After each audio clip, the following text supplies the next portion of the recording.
Ada hutan Amazon di bagian selatan Amerika. Lalu kita mencaci maki itu gurunya nggak berguna tuh. Yang bagus adalah hutan Amazon. Penelitian menunjukkan bahwa hutan Amazon itu jadi sangat subur karena dipupuk oleh fosfat yang ada di gurun Sahara. Yang karena panas dia naik. Uapnya itu mengikuti rotasi bumi dalam 40 jam. Debu dari gurun Sahara udah tiba di hutan Amazon. Bumi memupuk sendiri peralatan hidupnya. Jelas gurun Sahara bukan dirusak oleh manusia. Entah kejadian apa. Tapi yang dirusak manusia tidak mungkin diperbaiki oleh alam. Teori yang kita sebut antroposin itu. Nah, kita sekarang merasa bahwa dengan food estate di Papua itu seluruh makhluk akan dapat BLT gratis, yaitu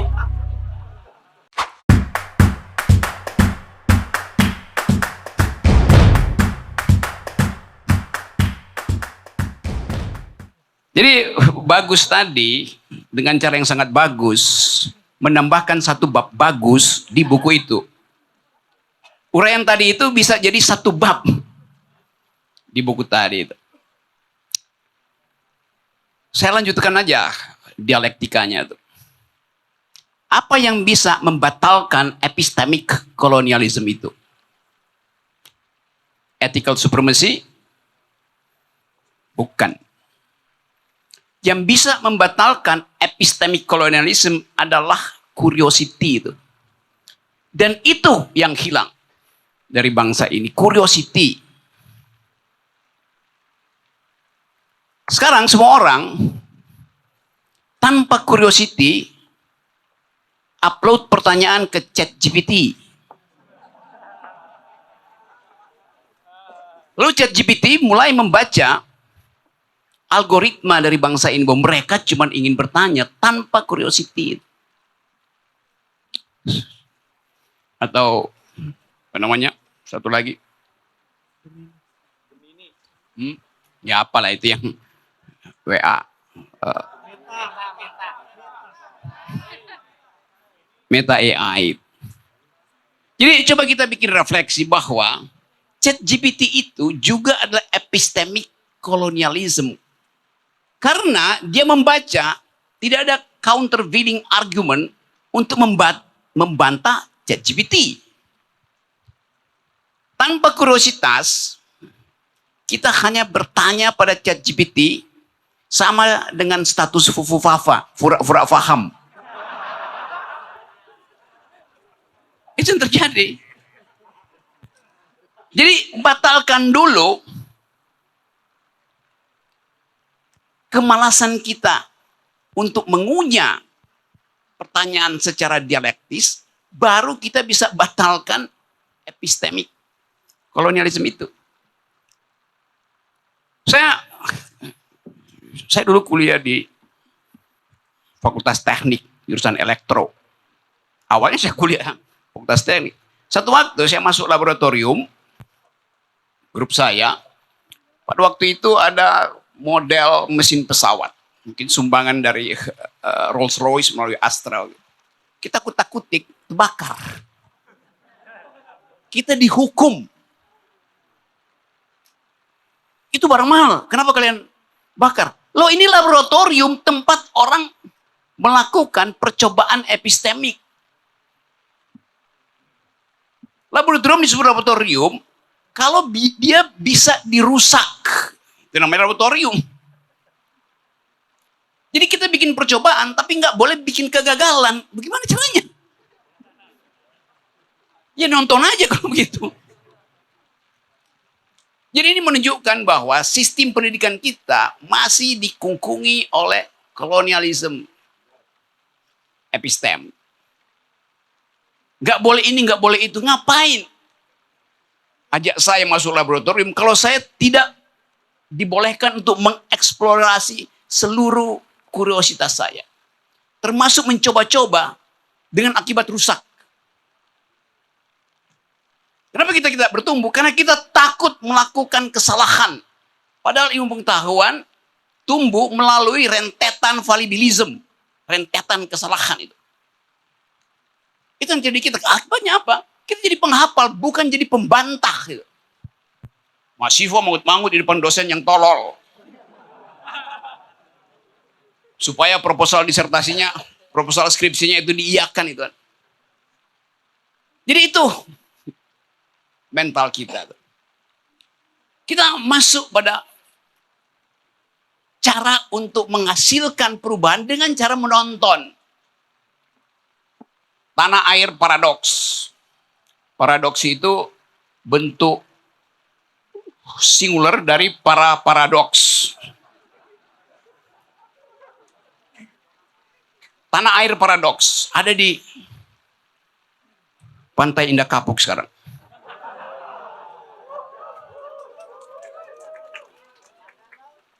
Ya, tanah dan air dipisahkan oleh pagar bambu, itu paradoks. Untuk menghalangi ikan ditangkap oleh nelayan. Padahal laut fungsinya adalah tempat nelayan bukan sekedar mencari nafkah, tapi membangun peradabannya. Lebih paradoks lagi, nggak ada satu menteri pun yang tahu bahwa itu adalah pagar 30 km. Makin paradoks, karena harus menunggu perintah Presiden Prabowo untuk membongkar. Cuman bayangin, Presiden tugasnya adalah membongkar pagar bambu. Apa nggak paradoks tuh? Jadi Anda lihat keseharian kita. Tidak ada kritisisme. AHY nunggu, Nusron nunggu, siapa lagi itu? Semua menteri nunggu. Padahal mereka tahu itu ditanam oleh seseorang yang ingin memisahkan tanah dan air. Supaya tanahnya jadi bangunan dan airnya bisa dikendalikan. Kita ada di situ dalam keadaan itu. Kita berupaya untuk memikirkan masa depan tadi. Tapi kita tidak tahu rencana apa yang bisa menyebabkan ekonomi Indonesia tumbuh 8%. Semua orang, iya, tapi 8% itu mesin ekonominya apa? Menumbuhkan ekonomi 8%. Industri apa untuk menumbuhkan ekonomi 8%? Tekstil. Dulu iya. Sekarang tekstil gulung tikar. Karena itu, dulu kata Presiden Jokowi, silahkan mak-mak tambah wattage listrik. Karena kita kelebihan listrik. Itu nipu itu. Di dalamnya ada paradoks. Karena kita kelebihan listrik di Jawa karena pabrik-pabrik pengguna listrik besar pindah ke Vietnam. Pindah ke Thailand. Jadi kita memang kelebihan listrik. Bukan karena kita bangun listrik, tapi pengguna listriknya kabur. Lalu Jokowi bilang, silahkan tambah karena kita kelebihan listrik. Bukan. Kita justru rusak ekonominya karena itu pemakai listrik kabur. Paradoks tanah air.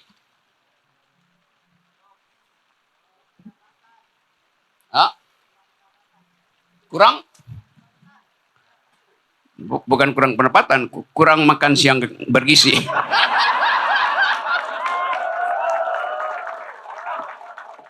Oke, itu juga bagian paradoks. Makan siang bergizi.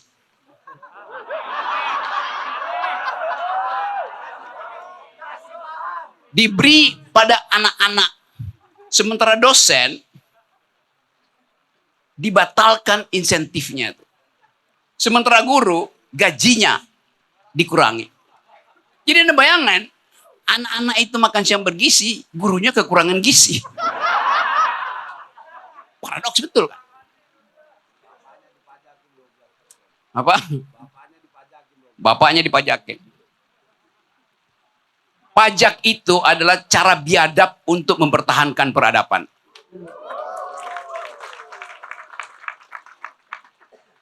Memajaki oligarki adalah cara beradab untuk memperbaiki peradaban.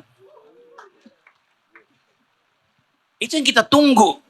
Tapi berani nggak pajaki oligarki? Cabut pagar bambunya aja perlu waktu 10 bulan dan harus perintah presiden. Jadi Anda bayangkan kapasitas kepemimpinan kita itu 0,0.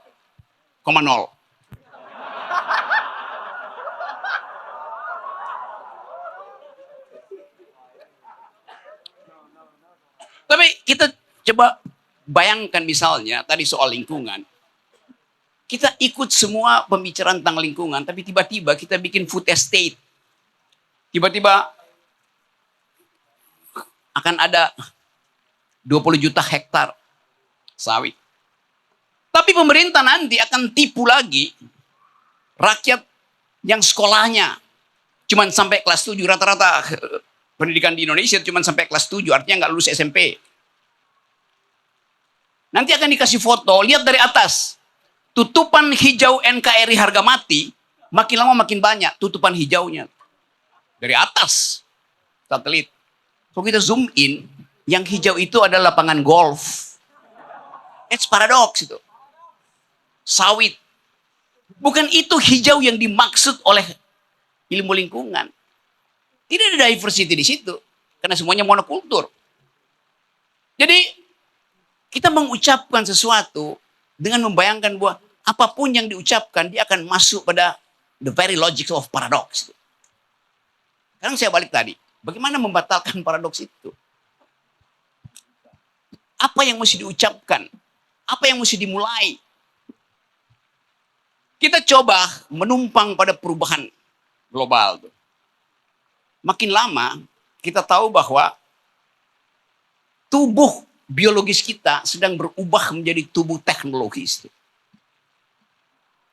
Pertanyaannya, apakah itu melanggar ethical supremacy yang dibasiskan pada kebudayaan, dibasiskan pada agama? Kemarin saya baca laporan dari Cina itu. Seorang dokter di kota di Cina membedah secara digital bayi yang masih ada di kandungan ibunya dalam jarak 30 km. Sempurna, selesai itu. Dia bukan membedah otak bayi. Bayi yang masih ada dalam kandungan ibunya dibedah secara digital. Dari jarak 30 km. Pasti dia nggak sebutin assalamualaikum sebelum minta izin pada si bayi untuk dibedah. Jadi kita lihat memang bahwa sangat mungkin status kemanusiaan kita sedang pelan-pelan melenyap. Kita mesti ambil risiko itu. Karena usia umat manusia udah terlalu lama di bumi. Mesti ada jenis makhluk baru yang dipersiapkan oleh alam untuk menghuni bumi. Kita terlalu arogan sebagai manusia. Dengan apa arogansi itu kita perlihatkan? Kita merusak bumi, itu arogansinya tuh. Jadi bumi bereaksi, Anda arogan. Oke, kami ganti status ontologi Anda dengan makhluk yang semi teknologi. Dasarnya begitu. Yang sering kali harus kita pastikan bahwa Indonesia didesain untuk menjadi paru-paru dunia. Harusnya bagian itu yang kita eksplorasi dan kita pamerkan pada publik. Kan mesti itu. Tapi bayangkan menteri yang harusnya mengurus hutan, dia justru yang mulai dengan ide 20 juta hektar hutan akan dibabat untuk sawit. Paradoks itu kan. Paradoks artinya ada pertukaran lokasi otak.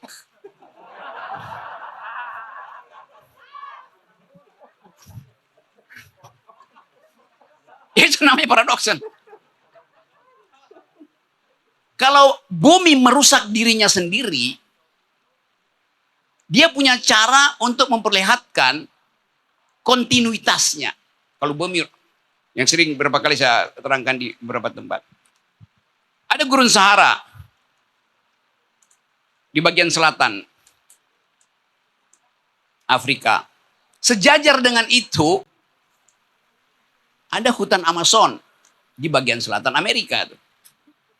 Lalu kita mencaci maki itu gurunya nggak berguna tuh. Yang bagus adalah hutan Amazon. Penelitian menunjukkan bahwa hutan Amazon itu jadi sangat subur karena dipupuk oleh fosfat yang ada di gurun Sahara. Yang karena panas dia naik uapnya itu mengikuti rotasi bumi dalam 40 jam, debu dari gurun Sahara udah tiba di hutan Amazon. Bumi memupuk sendiri peralatan hidupnya. Jelas gurun Sahara bukan dirusak oleh manusia. Entah kejadian apa. Tapi yang dirusak manusia tidak mungkin diperbaiki oleh alam. Teori yang kita sebut antroposin itu. Nah, kita sekarang merasa bahwa dengan food estate di Papua itu seluruh makhluk akan dapat BLT gratis, yaitu pangan itu. Beras. Padahal dia sebut pangan. Tapi itu adalah pabrik beras, bukan pabrik pangan. Pangan itu hasil dari local genius. Ya mestinya sejumlah daerah diberi kapasitas untuk mengolah sendiri pangan dia dengan bantuan teknologi. Tapi karena modal tidak mau masuk di dalam lokal-lokal kecil ini, maka dia langsung pergi ke Papua. Konsekuensinya apa? Ada potensi keresahan etnis di situ. Lalu kita dengar bahwa akan ada batalion baru TNI dan sebagian besar akan dikirim ke Papua. Kita mulai melihat kaitan itu. Buat apa? Buat mengamankan OPM atau buat menjaga basis produksi kapital yang disebut lumbung pangan itu. Jadi sebetulnya dengan mudah kita lihat bahwa ada kegelisahan di dalam masyarakat kita untuk menunggu apa yang akan terjadi setelah 100 hari Presiden Prabowo memerintah. Apakah ide dia itu tentang rakyat masih akan sama? Apakah Sri Mulyani masih akan dipertahankan sebagai Menteri Keuangan? Kendati Pak Luhut kemarin ngeledek Sri Mulyani bahwa Indonesia ditegur, disindir oleh World Bank dan IMF. Ya, agen World Bank dan IMF adalah Sri Mulyani. Artinya Luhut ngeledek Sri Mulyani. Tapi Ibu Sri Mulyani tidak punya kapasitas inovatif untuk mencari pemasukan lain. Karena status Ibu Sri Mulyani dari zaman Jokowi, Sri Mulyani itu SPG-nya Sri Mulyono.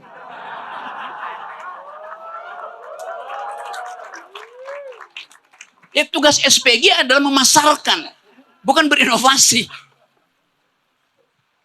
Jadi begitu banyak paradoks yang tiba di kita hari-hari ini. Dan kita harus memutuskan apa yang mesti kita jadikan pedoman baru untuk memungkinkan ada politics of hope. Nah, saya senang tadi bahwa ada berita, banyak betul anak muda yang gandrung untuk balik pada ide gitu. Yang menginginkan ada tuntunan filosofi, tuntunan konseptual, supaya negeri ini diatur betul-betul dengan kemampuan untuk menunjukkan arah. Sampai sekarang kita nggak tahu arahnya kemana negeri ini. Tanya pada menteri, dia nggak tahu arahnya apa. Jangankan arahnya tuh, mejanya pun dia nggak tahu itu yang mana tuh, karena anggarannya belum turun. Jadi keadaan ini memungkinkan kita membaca bahwa ada sesuatu yang akan terjadi. Ya mungkin 2 minggu ke depan pasti ada gempa bumi. Jadi ini pengkondisian yang kita sebut dari awal. Kita menginginkan ada semacam kepastian arah, tapi itu nggak ada. Tapi kita tetap ingin supaya ada arah itu. 75% anak muda di Amerika menyatakan dengan tegas dalam survei yang tidak dibuat oleh Kodari bahwa 75% tidak percaya lagi pada kapitalisme itu. Berita baik buat Indonesia sebetulnya. Karena Indonesia dirancang sebagai republik yang basisnya adalah sosialisme.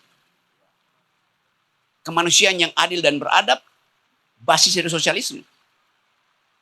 Keadilan sosial bagi seluruh rakyat Indonesia basis sosialisme. Sekarang ada momentum itu di dunia.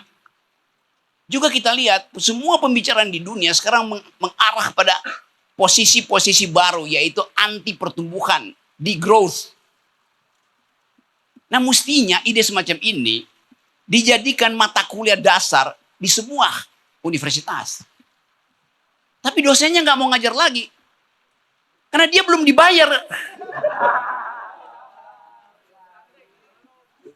Peneliti, asisten peneliti mestinya dibayar 5 juta.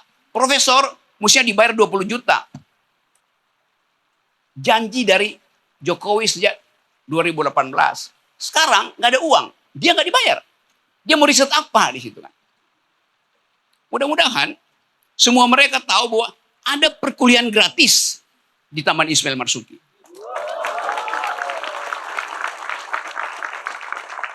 Jadi dalam ketiadaan kurikulum negara, kita bikin kurikulum sendiri di sini. Yang akan diasuh oleh para maya-maya. Jadi sekali lagi, saya hanya ingin menerangkan bahwa kemungkinan crack akan terjadi karena peristiwa ekonomi, karena ketidaksejajaran kehidupan bernegara di antara warga negara. Satu waktu saya ada di Papua, saya tanya pada orang Papua, kalian percaya pada Pancasila? Ya percayalah. Saya tanya lagi, pilihan kedua, sila keberapa yang bagi kalian lebih penting di antara 5 sila itu?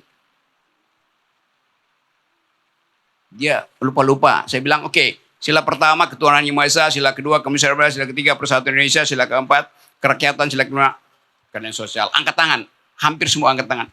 Bagi kami, Pak Rocky, lebih penting sila kedua ketimbang sila ketiga. Masuk akal bagi mereka. Lebih penting kemanusiaan yang adil dan beradab ketimbang persatuan Indonesia. Karena sila ketiga itu mematikan sila kedua di Papua dan mungkin juga di sini. Ide persatuan, nasionalisme dikuat-kuatkan sambil melupakan sila keadilan sosial dan sila kemanusiaan yang adil dan beradab.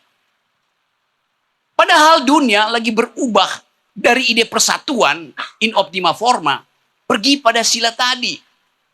Human solidarity. Human security. Jadi ide ini yang saya anggap hanya bisa diucapkan di forum semacam ini, bukan di talk show. Yang isinya orang cari ribut. Jadi teman-teman semua, pastikan bahwa kita bisa perluas maya ini melalui sistem sel. Penggalan pikiran di sini Anda ucapkan ke tetangga Anda. Penggalan pikiran di buku itu Anda terangkan pada mantan pacarmu.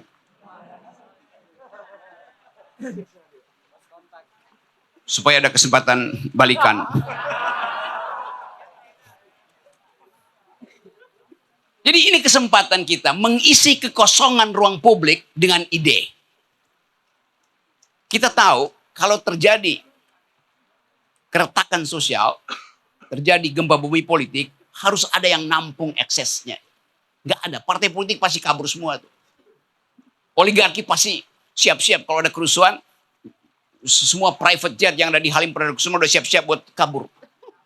Tapi kita ada di sini untuk memastikan bahwa Republik ini tidak boleh diakhiri.